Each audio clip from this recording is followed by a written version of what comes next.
Hi guys, welcome back to Hair Dry Treatment. We are back. We haven't vanished, but we're back. And I'm joined by the lovely Meg. Meg, how are you doing? Good evening. I'm very well, thank you. I feel like we have a little bit of explaining to do about where we have been, um, but we are still here and we're not going anywhere. We're still back. We've come back, but yeah, apologies to everyone that we've been a little bit quiet this week. Yeah, we've had a lot of things going on obviously a lot of the different levels, but we are back. That's the important thing. And of course, we miss you guys in the chat. Hope you are all doing wonderfully well. Massive news, just obviously Champions League draw, and we need to delve straight into that, Meg, because Group H, group that we are in, it's a bit of a hefty one, isn't it? I tweeted just saying, you make it into the Champions League and then you get given the draw of PSG and Leipzig that first came out. But do you know what? Sometimes when you're in these competitions, you do want to play the best teams. You do want to play these teams. You want to test yourself. And we've done it before. We've beat PSG before, and when we beat them, we weren't playing with a full strength squad, were we? Let's face it. We all went there thinking we weren't going to get anything, and up we pop, and we beat them. But I'd say a tough draw. I wouldn't say it was the easiest route into the knockouts, but you've got to do what you've got to do. You've got to beat the best to be the best. So tough draw. Perhaps that might make us act a little bit in the transfer market in this last week. That's I what hope that fingers crossed. Yeah, hope so. But to be fair, if we haven't acted before now, I just feel that it's going to be panic buying, and that leads on to what we're going to be discussing in a minute. Obviously, the rumours that are going on. But Champions League wise, obviously, there are some interesting ties outside of our group as well. Messi versus Ronaldo is actually going to happen. And for any football fan, that's just one that we should all be looking forward to, isn't it, Meg? It's nice that it's actually going to happen before they retire. We haven't got long with these players left, I don't think. And so to actually have it, we can actually watch that. It's not just like a knockout that's going to be in the group stages. So it's nice actually. I quite when we've got a generation, we've got these two players, and now they're going to be put against each other. I mean, obviously the rest of the team as well. Barcelona a little bit in chaos. I think they've sold some players. They need to rebrand almost. And Juventus, well, they did rebrand with bringing in Ronaldo, didn't they? So I don't know. I'm interested to see that, to watch that. But yeah, back to United. I just think it's going to be tough. I think a lot of people in the chat saying tough draw. Yeah, it is definitely a tough one. Let's hope Neymar's injured again for that. Big shout out to Doug. Doug is in the chat. Make sure you go and subscribe to the Dugout. And as he always says, like, share, and subscribe, guys. We really do appreciate your support. Thank you, Matt, for super chat. Appreciate that. Hope you're well. Anyone else noticed Drogba drew Chelsea into a group with two Champions League debutants? Yeah, I think Chelsea got Sevilla in that draw as well, haven't they? But Meg, realistically, going into the Champions League, we knew it was going to be tough back in the Billy Big time. But like you say, you have to beat the best to win it. I'm not sitting here saying we're going to win the Champions League, but I'd much rather be playing against the likes of PSG in groups like that than playing on a Thursday night anywhere around the world, in the Europa League. So for me, it just feels good to be back to hear that Champions League music. I'm just looking forward to that and seeing us playing again there. I am ready to sit down in a midweek game and hear the Champions League theme tune introducing the show that Man United is going to be on, not the Europa League theme tune, the Champions League theme tune. That I could have walked down the aisle to the Champions League theme tune. Did joke about that I would do that, but there's just something about it. That tune just gives me the feels, and like we're back in the Champions League, in the big boy league. But that PSG game will be very interesting. I think when you look at their strike force and you look at our strike force, that's where I think we excel. That's probably our stronger point. That's PSG's stronger point. You think their defense is probably their weakest. The defense is our weakest. It's going to be it should be a good game. You should expect to see goals in that game. Yeah, hopefully a lot of goals for us, not conceding a lot of goals. But yeah, I agree. It should be an exciting one, but a tense one to watch. I remember last time I was in Rashford scored that penalty, the way I celebrated that penalty, like the feeling was immense. And of course, He like must you said, have we had didn't play the ice in best. his veins. Yeah, we were lucky in that game, but we got the win, and who knows, you can't predict football, and that's why we all love it.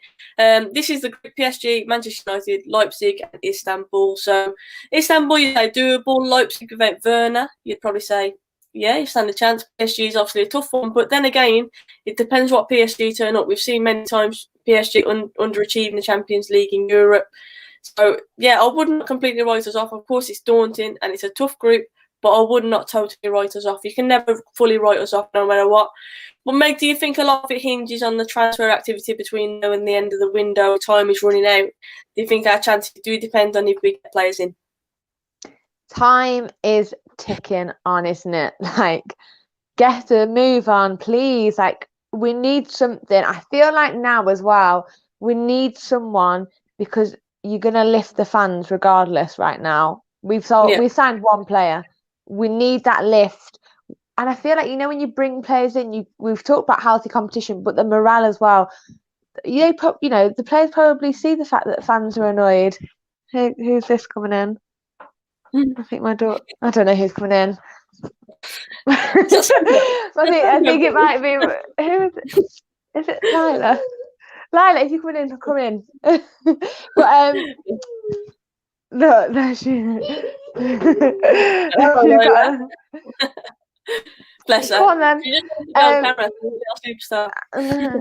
Look, she's got a crown on as well today. From my birthday. From her birthday. Hope you had a lovely birthday, Lila. They said, hope you had a lovely birthday. Yeah? Yeah. Right, go on then. Good. Go on then. Bless her. She wants me to wear the crown. Sorry. There you go. Thank you. Queen Meg.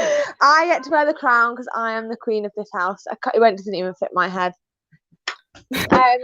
Let me get rid of that. There we go. We were discussing the transfers situation. Maybe I need to sign someone and maybe sell some of these kids. No, I think bringing somebody in would give you a morale boost in terms of the team, and I think we're talking about desperate measures, bringing people in, aren't we? I look at that like I said, the PSG game. That's going to be the hardest one for me in that group. You've got Neymar, you've got Mbappe against Luke Shaw, possibly Williams if he's going to play out there as well. You've got Neymar up against Maguire, who's he's strong, and he's our strongest centre back. Yeah, that's what I'm thinking. Like, our pace. You're looking at those players and you think our back line need to make sure we're dropping 10 yards to give ourselves a head start. They've got to drop 10 yards to make sure that we can get the ball, any ball over the top, and we're screwed. Yeah, it's true. I do fear for our pace. And I watched the game yesterday against Brighton, and of course it was a mixed lineup, so you'd expect it to be a bit rusty. But one thing, especially in that first half, I just feel we massively lacked pace. And to be fair, Boye and Lindelof, I thought had a decent game yesterday. But going forwards, Mata was a big standout. I know you missed the game because you were playing yourself, Meg, so I'm just giving you a bit of a feedback on that. But it was one of them where the first half, it wasn't as poor, I'd say, as against Luton, but it wasn't the best. We were a bit slow, a bit off the pace, as you would expect with a mixed lineup. Second half, like we did before, we brought on our 18, spread the play up. Pogba came on with Van der Beek, looked really good. And yeah, the second we started moving the ball quickly, we looked dangerous. It was just one of them, really. But we're through. The main thing is that we're through to the next round. But obviously, Spurs at the weekend, Meg. It's going to be a massive game. Jose obviously will want to get revenge and whatnot. How would you approach that? Would you start Boye in that game, or do you think it'll be Lindelof and Maguire, for example, at centre back? I'd start Boye. I've said it again. I'll say it again. He is one of those players that plays on the edge, but he's the closest we've had since Vidic and Ferdinand. I would play him. I think he brings the energy to that defence. I think he brings the confidence in terms of going out and attacking the ball. You, as a defender, you almost start the attack. You can't just sit back. I'm a defender myself. Someone's just said, what position do I play? Play centre half.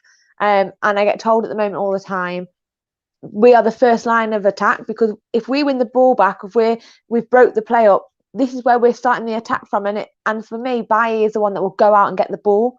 So I'd start Bailly, and also 100% would start Pogba. And now I'll bring in Pogba up, Soph, because I've heard this week of numerous people, and I've seen it online, Pogba's stealing a living at Manchester United.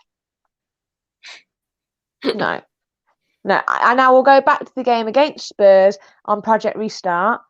Without him coming onto the pitch, and I said to you, I remember going through who we think we would start for the first game in Project Restart.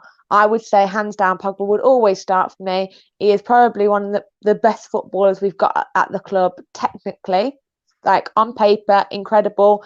And he came on the pitch and he created the goal that we drew with Spurs. For me, Pogba always starts, always. It's one of the players. He's a special breed of player, Pogba, because he's a big physical player, but at the same time he's so nimble-footed. He's got a bit of everything in his game, and it's rare to have a player as wholesome as that, I believe. And on his day, there's no doubt about Paul Pogba's ability. Alex, thank you so much for the super chat. He says, it annoys me that we drag out the deals just for the sake of not paying the odd £1 million. Odd £1 million, we say that like it's nothing, don't me as fans, but yeah, I get it. That seems to be what is happening with Tellez and Sancho. Well, Tellez obviously, yeah, we've been linked with him for however long now. Sancho, we know what's been going on with that. But rumours are, if Sancho doesn't happen, Meg, we're in talks with Ousmane Dembele as a backup option. I gave my opinion on the United stand about this yesterday, so I'll let you speak first on this one. But Dembele, Meg, would you take him if Sancho wasn't coming? If Sancho wasn't coming, yeah. I don't think if Sancho doesn't come this summer, then he doesn't come at all. Because if we're not going to pay for him now, by the end of the season, you'll have more clubs that are interested in him. You don't know what the price can fluctuate if he's going to have a tremendous season. If he doesn't have a great season, you'll find that the price drops, but you'll find other clubs come in for him. Now, if we don't win something and there are offers on the table from teams that are winning something, then we've got that battle. At the moment, it's us or no one for Sancho. No one else is in for him. So it's down to us. Like I said, come the end of the season, either his price is going to inflate or Liverpool could come in for him or Man City or whoever, potentially winners of the Premier League, potentially winners of other cups as well. Manchester United could be sitting there and saying, well, please still come to us, but we haven't won anything. So yeah, for me, if Sancho doesn't happen now, it doesn't happen at all.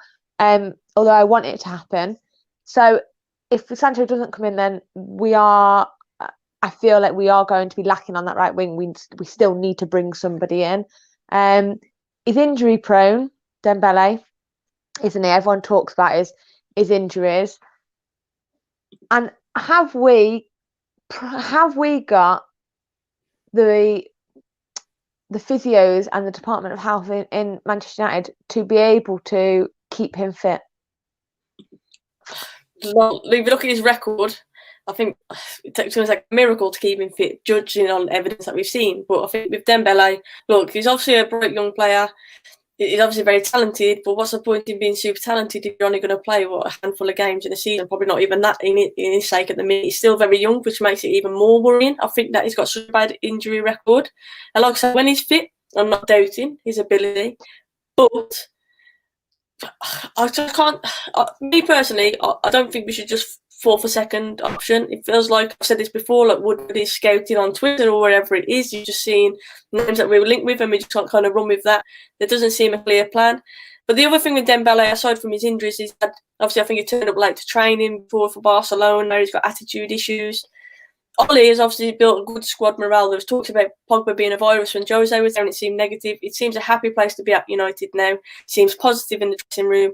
And if you're going to bring a bad egg into that change room, that could upset the whole balance. So for me, it's more than just looking at him as a player and his injuries, but is he going to be good for the dressing room and for the squad morale as well? I don't think he is. I know it's hard because you hear a lot of rumours and whatnot. But it doesn't strike me as having the best discipline for a young player at a club like Barcelona. And if he doesn't really want to come to United in the first place, I'll be going to bring in a negative aspect. That's my worry. Yes, I do feel like right now, you look at Pogba when he scored yesterday, you could see how much he meant to him. Like I have missed the game, but I have caught up on highlights and I've caught up on the goal. Obviously, it doesn't show you the whole game, so you can't get like a feel about, the full 90 minutes.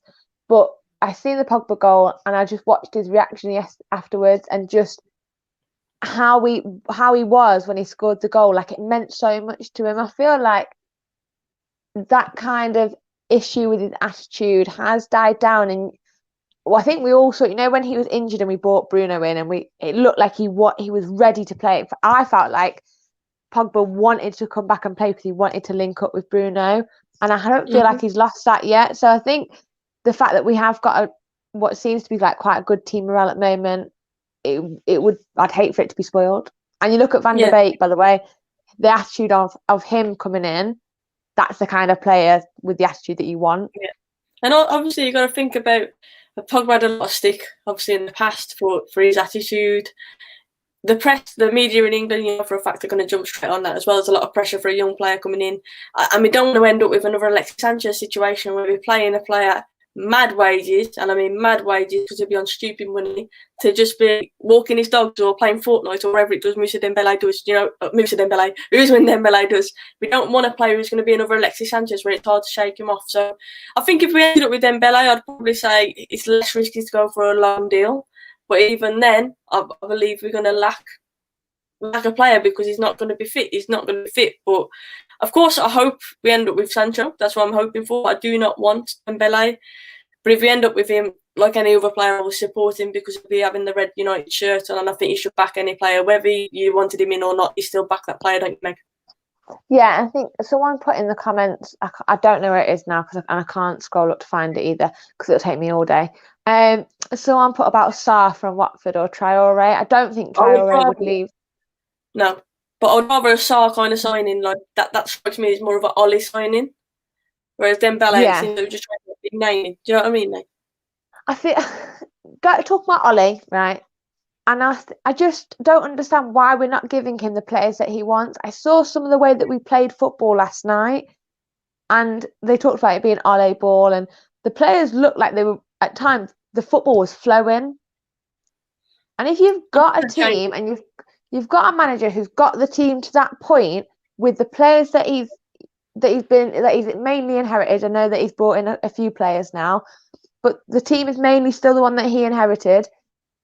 Back him and give him what he wants, because the signings that he has put in, he's clearly pinpointed certain characters.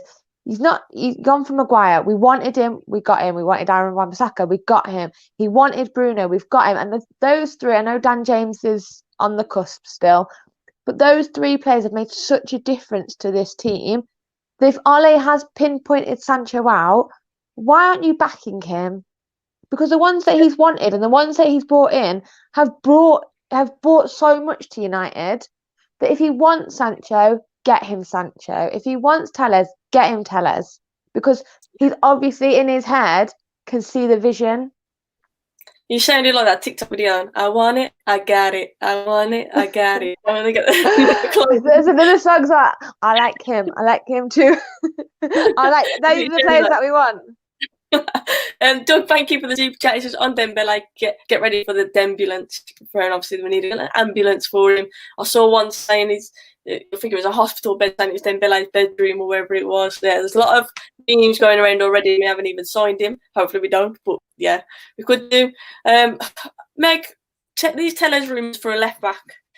What are your thoughts on him? I'm not saying I don't know how much you've seen of Telles, but do you think that's another area where we need to be looking?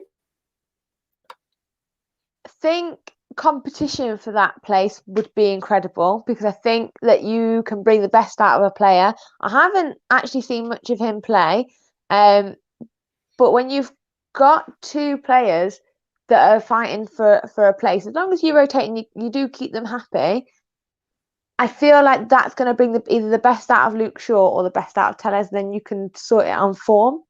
So it's always good to have competition.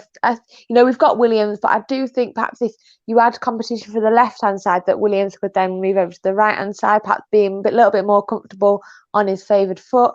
But yeah, I'm going to say, I don't know the be-all and end-all of Telles, but competition is always healthy.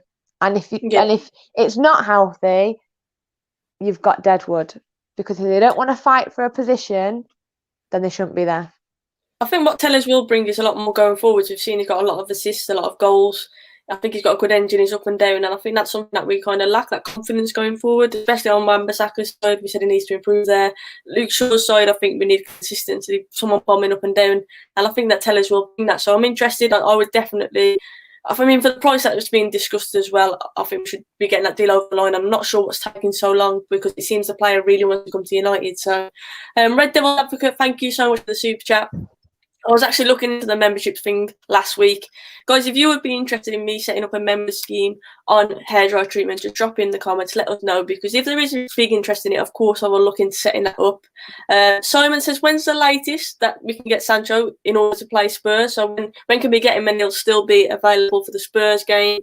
You know what, I don't actually know. I'm trying to think. Liverpool Santiago, when was it 2 days later he was in the squad?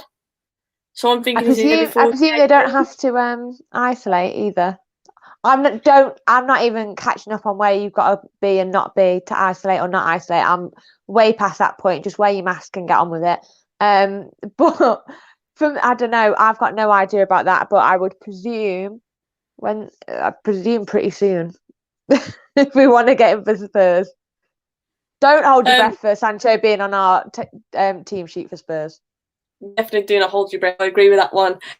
Before 2014, one Glazer owned United. Now 6 kids own Red Tape. I'm thinking you talk about referring to the Glazers and how the ownership has changed. I mean, Meg, there's a lot of talk about obviously the Glazers.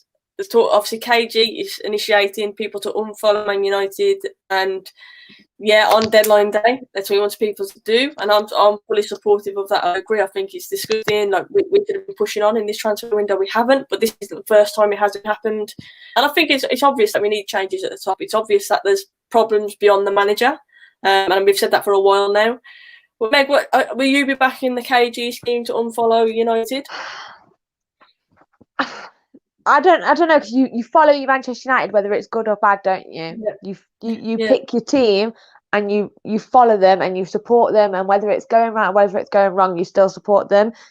I feel like this is not just like team level. Like if it's going bad in the team, you still support them. This is obviously higher, and if you do want change, then as in terms of football club, if you're the Glazers, you're sat there making money, you're not going to change, are you? Because they want money. At the end of the day, they are businessmen. They want to make money, so they're never going to change that. Yeah. So it has to come from fans, because if we don't give them money, then it starts to make a change. For me, if Manchester United need to get anywhere, we need a director of football. We need somebody to deal with footballing issues, like players, like who we bring in, deal with that person, and let the Glazers and the Woodwards deal with the business, because that's what they are. They're businessmen. They can deal with business, finance, whatever. But you need to have somebody who knows about football, and you need to get that person in with Solskjaer or whoever your manager is, and have a manager who is supported by numerous staff, including a director of football, who goes out and does your business with you, who knows about football, who knows what the vision is, who knows the players. Look at Ajax, for example, Van der Sar. Perfect example that they've got somebody who knows about the team, about the vision, about players and what they can achieve, and that's who you do your business with, rather than people who know about money, because what's the point? Ed Woodward is a fantastic businessman, there's no doubt about it, but as you've got a football in mind, I think it's quite obvious he hasn't, and I fully agree with you. I mean, Van der Sar would be perfect, wouldn't he? He's got experience in the role, he obviously knows United inside out, good at obviously getting young talent. Van der Beek, good example. I think he would be perfect for us. Of course he was. Jason Donahue just going by Mohamed Ihataren, right wing problem solved. I haven't seen Ihataren play, but we definitely need a right winger in my opinion, to be honest. Diego says, good point, Meg. Twisted Baba says, Meg, you are banging as well. And in terms of unfollowing, obviously I'm talking purely in terms of social media unfollowing, not unfollowing as in you're not watching United. You can't just unsupport the team that you love. You can't do that. I think it just means a physical unfollowing, just so the club can see that obviously people are making a stand about it, basically. But but how long does that last? Exactly. Because there was that they were going to do like a parade and protest outside Old Trafford, and I think 30 people turned up. And you think it's going to be a wholesome thing everyone's going to do and nobody's going to do it, because it's not going to have an effect, is it? And I agree with you on that. You could literally unfollow them, but then like 24 hours later I'll be like, I keep checking anyway, and then you just end up following them. So Yeah. I do get it. I do feel like there needs to be something, in terms of, like I said, making a stand and making a change. Because at the moment, nothing's changing. If nothing changes at our level, nothing will change at business level because they'll still make money. Yeah. But I just don't know. It needs to be something that perhaps is long lasting. So Darshan, thank you for the super chat. I am positive about our group stage games in Champions League, but Man City have had it easy by paying UEFA. We need Sancho and we need players to cope in the Europe elite team. RB Leipzig and PSG will give us a hard game. They certainly will. I mean, in reference to City, I did a tweet obviously with the money flicking and whatnot, saying this is City right now. Why do they keep getting the easy draws, Meg?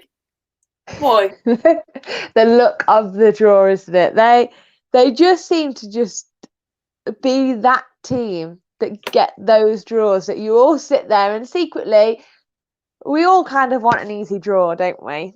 We don't really want the hard. We do want the teams. I want to compete. I want to challenge ourselves, but we secretly kind of want an easy run through as well. Because you look at when England played in the World Cup. Soph and I were actually one of the games, and we looked at the running that we had, and we could have been in that World Cup final, and you just think we could have been there. And like if we got a good run in and an easy group, you think, oh, you probably will be able to get there. You look at that and think City are going to go through. Like without even playing a game, you think they've got and the draw. Liverpool's group's easy as well. Chelsea, someone mentioned it earlier, that's a fairly easy one. We definitely have had the short straw, 100%. But like I said, I'm not writing us off. I'm looking forward to seeing Messi versus Ronaldo as well. We've avoided Bayern Munich, which I think is a plus. Focus on the positive. Champions League is back, and we just the one positive out that draw. Yeah, definitely. Existence, hi lovely ladies, predictions for the Spurs game. We've mentioned that you'd start Boye. I mean, in all honesty, Meg, going into that game, we haven't been playing that well of late. However, we won obviously at the weekend. We beat Brighton as well. How are you feeling about this game, and what's your honest prediction? I want to say that I'm positive. I feel like we didn't play overly great against Brighton in the first game, and we rode our luck. We all know we rode our luck because if you've seen the highlights and you've seen how many chances and opportunities they did create. We won after full time. Yeah. We won after full time. That's how much you rode our luck.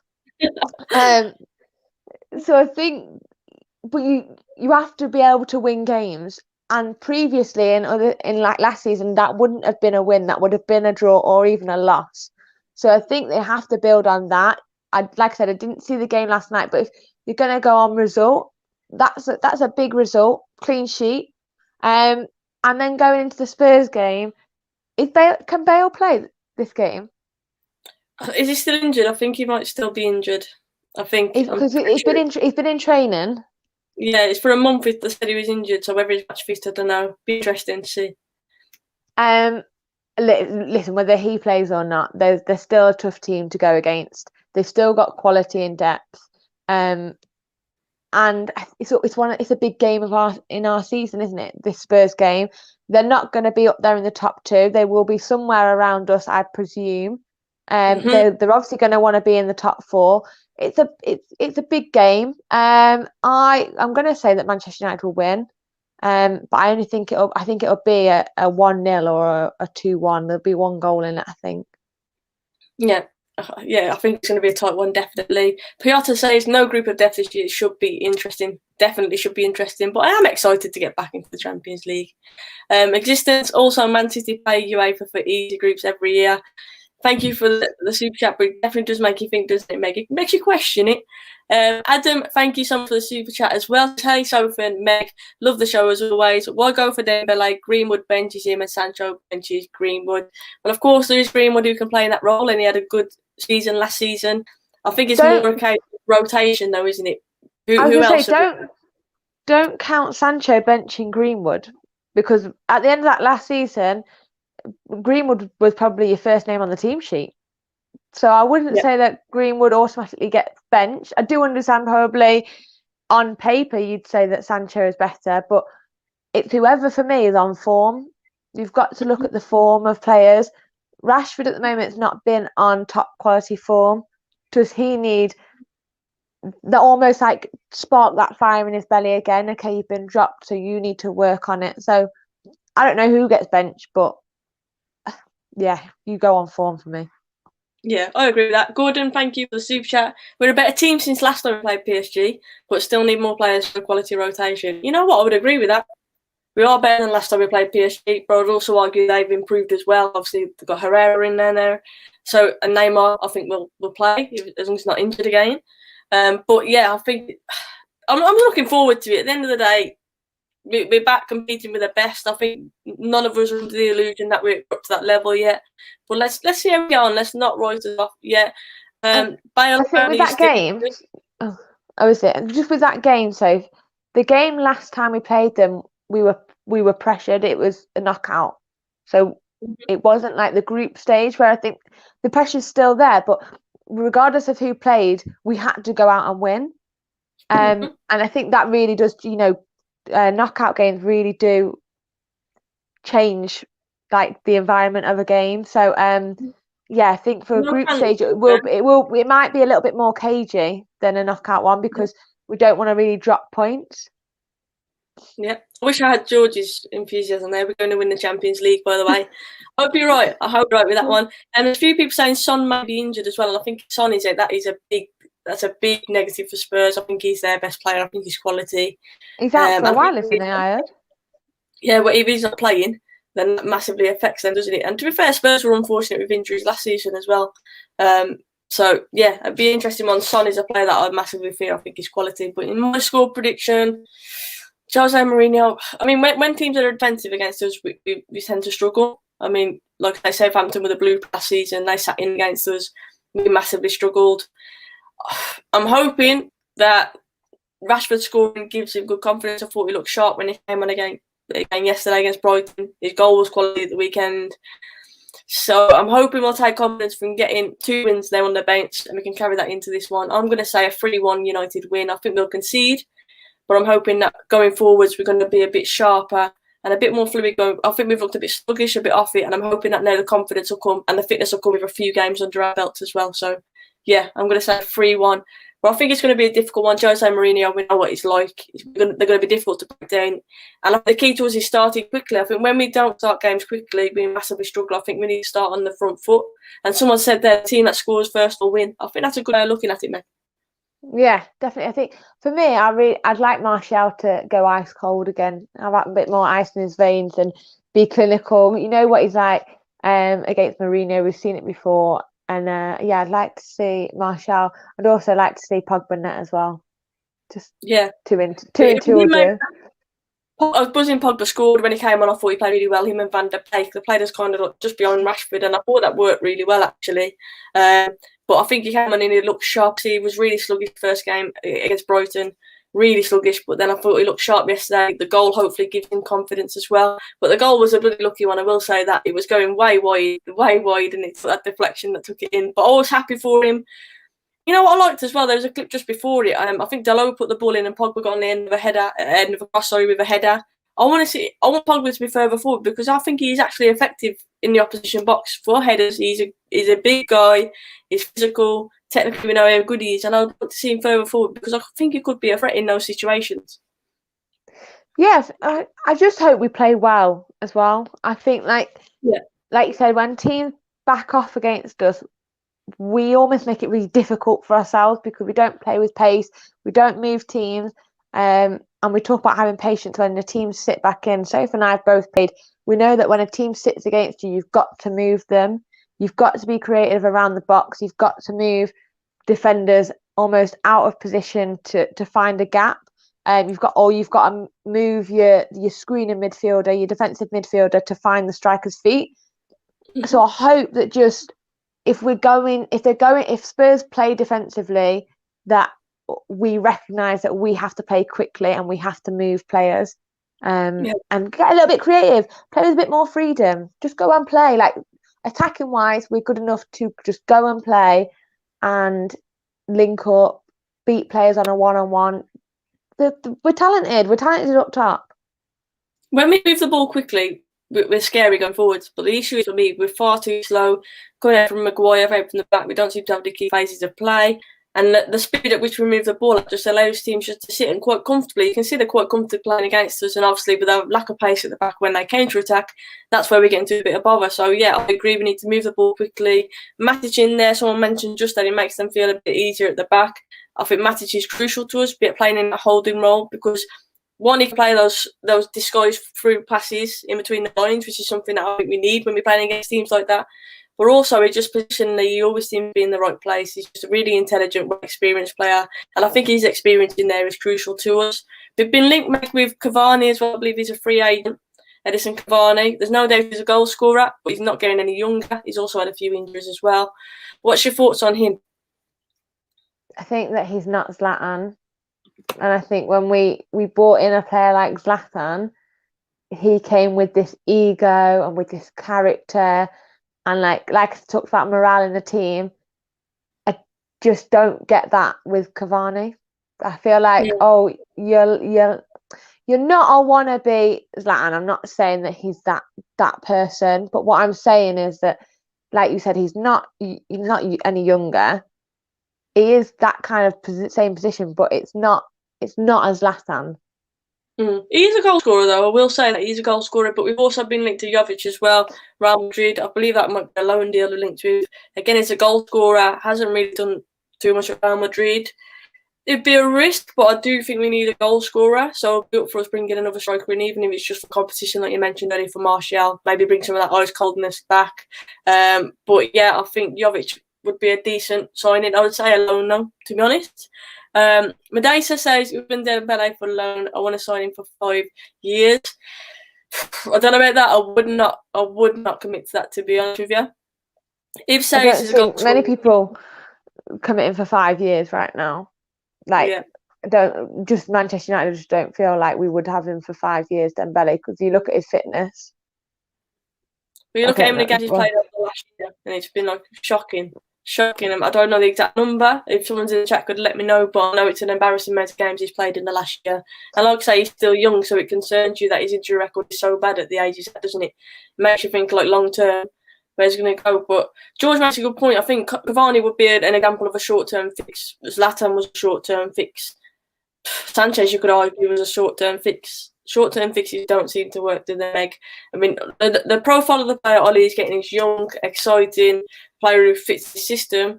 With players like Cavani and even Dembele will link me, I feel like it's just the nature of Woodward, maybe on a promotional side of things, getting big names in, not necessarily Ollie signing a player that's going to fit his system or a player that necessarily fits the profile that he wants. Yeah, I think that like we talked about having a vision for Manchester United. But you talk about the types of players that they have brought in. I don't see Cavani being that kind of player.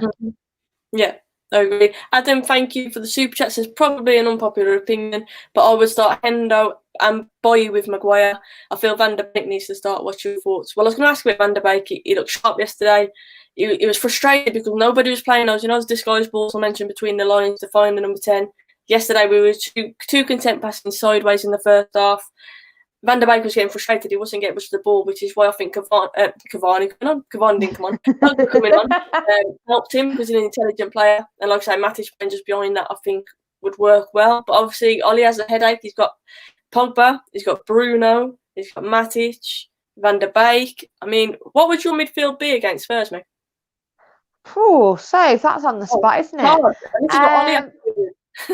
I think, yeah, but Ollie gets to see the players. I would 100% start Matic because I feel like that discipline, that central defensive midfielder, he screens really well, he breaks up play. He always gets a booking because he's always breaking up play. So for me, Matic definitely. And then, like I said, I haven't seen the game, so I didn't get to watch Van der Beek. You saying that he obviously got frustrated. He did assist Mata. Yeah, nice little flick. That was little like back. Yeah, it's clever, isn't it? Those little things are what you need. A little bit of creativity, a little bit of flair, and players that will play with flair. Which new players who can play? Any of those three, isn't it? Really, they're all quality. I think Pogba is an interesting one. I don't know if Pogba will start. I mean, he got a goal, which will boost his confidence. But he only played, obviously, he only had a little cameo game. Like I say, he looked unfit the first game against Brighton. So it might be a case where he's still building up his fitness and he will come on. So it could give Van der Beek a chance to start the weekend. I think he's got a really interesting decision to make. In terms of the Henderson one, Henderson made a great save again yesterday. Like a pinpoint save, it was quality. I do really rate Henderson. But do you think De Gea has he warranted being dropped just yet, Meg? No, because if I think the Brighton game last week, De Gea De Gea pulled off a couple of saves as well, and I think obviously the midweek was a cup game, and I think De Gea warranted his place for Premier League after last week's game, and I know say last night had been a Premier League game, De Gea would have started, but I think because it was cup, Henderson started. But I do think that De Gea didn't warrant being dropped from last week's game to this week's game. So I understand people want Henderson to start, and I do get it, and I still think that he's quality. I'm not saying that Henderson was poor. I'm just saying that I don't think it would be almost fair on De Gea because he had a good game last weekend and he pulled out stops last weekend. He had some good saves in against Brighton, I agree. And I think, obviously, because of how poorly we played and the way that nature of which we won it, I think kind of went under the radar. But De Gea didn't do much wrong at all, did he, against Brighton? So I agree with you. But I will say is that I do feel Henderson's time will come. I do think his time is coming. Definitely. Taking chances, he doesn't seem phased. And the more experience he gets, obviously, at first team level, the better it is for him. So obviously, I'll take the cups at the moment. But yeah, I think his time is coming. I just don't think it is yet. I think De Gea still deserves to be between the sticks. I also would hate to put Henderson in goal for Spurs and on what would be a really tough match for us. We lose and then we all go, well, Henderson was in goal, and we all then just ship him out because that's where we're going to place the blame. We're very good at placing blame on goalkeepers, and yet I don't know how many people play football in the chat. If you're a goalkeeper in the chat, I would probably going to say there's going to be a maximum of 2. No one wants to be a goalkeeper, and it's dead easy to pass the blame backwards. Do you know what I mean? Like, well, they're the last man, so it's their fault. So I think it wouldn't do him any favours for confidence if we went out and we got beat and then we all blame Henderson. Yeah, Fred or Matic, I would have to say Matic would start for me over Fred. Fred, I think, is a decent player. I think he needs to run games to build confidence, but for me, he's just a bit erratic. I think he needs some discipline to just sit there. So for me, I think Matic, I've already mentioned how crucial I think he is. And I think we need to find a player who's going to replace him because obviously he's not getting younger. But I think he's just so important for us. And we know how good Matic is when he plays. We know how good our figures look and our stats. He does positively influence us, doesn't he, Meg? Yeah, I think we talked about this with Ricky. If you've not seen the show, we obviously had Ricky on, and he obviously wanted to talk about Matic. But we all agreed that he is a player that is really crucial. That role is so crucial in a football team. Kante did it really well for Leicester. He went on to do it with Chelsea as well. Matic for us. You have that player that breaks everything up, that supports defence, screens your defence. I had Sophie when we played together. She had her in front of me, and it's a crucial role. It's a crucial role. It's an underrated role because it's not like Matic is going to go and bag 20 goals a season. If you get a clean sheet, you talk about your defence and your goalkeeper. You don't talk about your central defensive midfielder. So it's just kind of like an underappreciated role sometimes, but Matic does it superbly. Dirty work. He does the dirty work in that role, don't you? Definitely. Ibs, I don't know if that is you. Is that sort of a pick-up line, or if you mean you are actually a goalkeeper? But yeah, goalkeeping. I do not envy goalkeepers at all in the slightest. I'm shocking in goal, I'll be honest. But when you make a mistake as a goalkeeper, the whole world knows it. When you make a mistake as a midfielder, for example, you kind of get away with it, don't you? So I think goalkeeper is always a difficult one. And we mentioned the step up for Henderson, obviously coming to United. It's a big step up. There's going to be a lot more pressure on him. If he makes a mistake at Sheffield United, he doesn't get blown up as much. Makes a mistake at Manchester United, And like I say, the whole world is talking about it. So it's a big step up. But like I say, he hasn't seen face so far. He's taking his chances. And I think his time will come, definitely do. Thank you to Gordon. Thing is for goalkeepers that they have to be on it from the whistle, where the rest of the team can grow into the game. Yeah, if you switch off as a goalkeeper, like I say, it's a costly place to switch off in, definitely. Longstar says Kepa is not a keeper. It definitely isn't. Was it 72 million they paid for him? Definitely not a 72 absurd. million keeper. Definitely not. Yeah, I still can't get over that, to be honest. And I can't believe, do you remember the situation with Sarri when he wouldn't come off the pitch? And then he still played that. I was thinking, what? Just point blank refused. Who do you think he is? Who do you think he is? I'm not sure I could ever do that to my manager. No. Hi, both on the goalkeeper position. Who starts in the Champions League?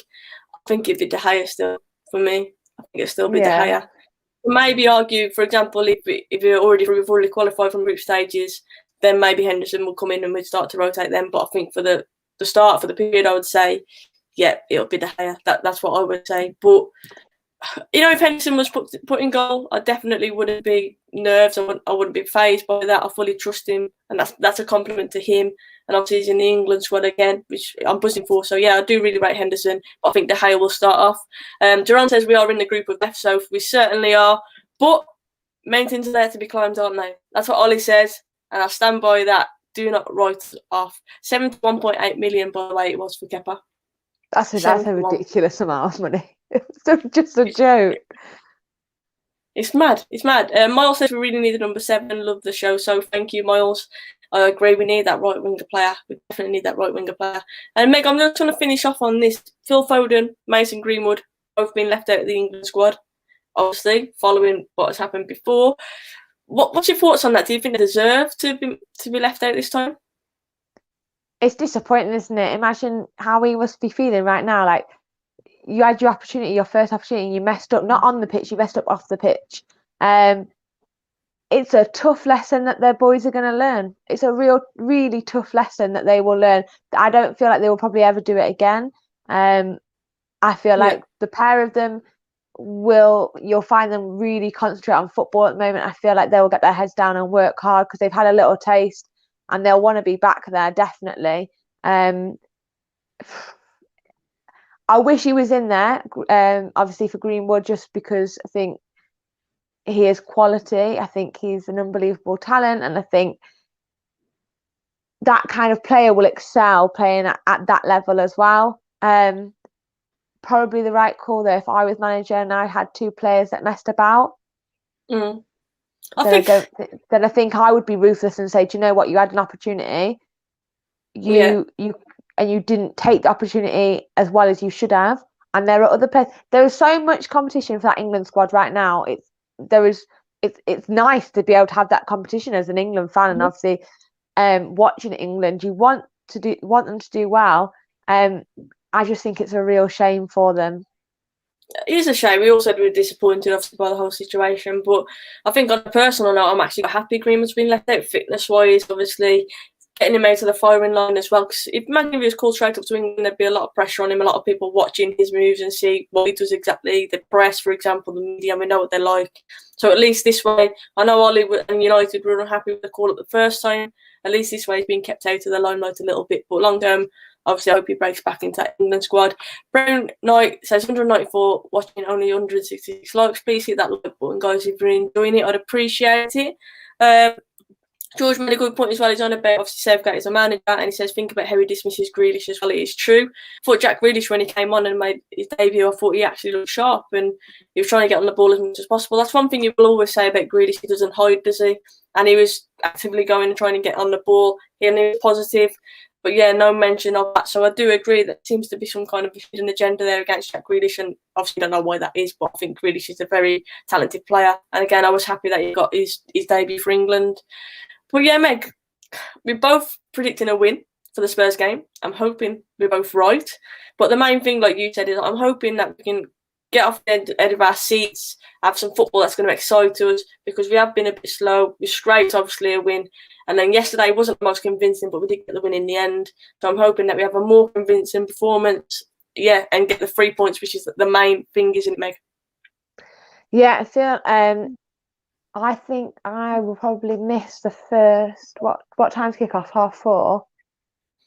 2 o'clock, 3 o'clock, 3:45. I'll probably just scrape the game in terms of I'm away playing football on Sunday, so I might miss the first half. Hopefully I'll make it back for the second half, and hopefully I'll walk into a household with the game on and we're a couple of goals up. But we can all hope. Fingers crossed. Fingers crossed. As if this is making me and you on FIFA, I would like to see that. Regards to FIFA as well, we've got some really exciting content coming out. An announcement will be made this weekend to do with a project I'm working on with a few other girls. So keep your eyes peeled on that one. But it is going to be linked to FIFA. I'm really excited about it. There's going to be some other content on there as well. But like I say, more will be revealed this weekend. I cannot wait to tell you all about that. Even Meg doesn't know about it. I've kept it that much of a secret, but I cannot wait. Ib says, well said. The 3 points, what happened, that's what we need. But again, I want to feel more confident in the performance because I haven't left the game yet feeling confident with how we played. I'm hoping after the Spurs game I can feel that way. We tend to play better against the bigger teams, if you like. That seems disrespectful, but you know what I mean by that. And I'm hoping that ends up being the case. But guys, thank you in the chat. Obviously, hit the like button if you've liked it. If you're new, hit that sub button as well. We've hit 13.5k. I'm absolutely astonished by that. It seems like 2 seconds ago we were celebrating 10k. So thank you guys for the support. And Meg, as always, an absolute pleasure to have you on. Let people know where they can follow you as well. Thanks, Soph. And another enjoyable chat. You can find me at @MegandCan with a little underscore at the end. And you can find me on hairdryer treatment. Like I said, and Soph said at the start of the show, we have been a bit quiet over the past week. We all have had off the pitch, if you want to call it, off the show issues that we've worked through. So we were meant to have done a couple of shows this week. They got cancelled, but we are back. We'll be making more content for you, and we'll bring it very soon. Of course, yeah. And obviously we've been doing a few giveaways. I did mine. Graham was who won the shirt. He received that. So keep hitting the follow button, guys. Keep subscribing. Check out us on Twitter. Check out Official Ladies in Red on Twitter as well, because we are doing giveaways on there. Thank you, Sadasha, for that. It says, love the channel, girls. Keep rocking. Thank you. I appreciate it. And it's been nice to have some positivity and a good old chat, isn't it, Meg? It is, after the week that we've had. Definitely a nice little positive conversation to have. Yeah, definitely. Guys, thank you so much in the chat. Like I said, my channel is absolutely nothing without you. Really appreciate the support. Have a lovely rest of your evening, a lovely weekend, and we'll be back. I'll be back on the United Stand after the game on Sunday, and we'll be back shortly after that as well with a recap of the game and hopefully talking about a win with the ladies in red. But until then, guys, keep smiling, take care, and we'll see you very soon.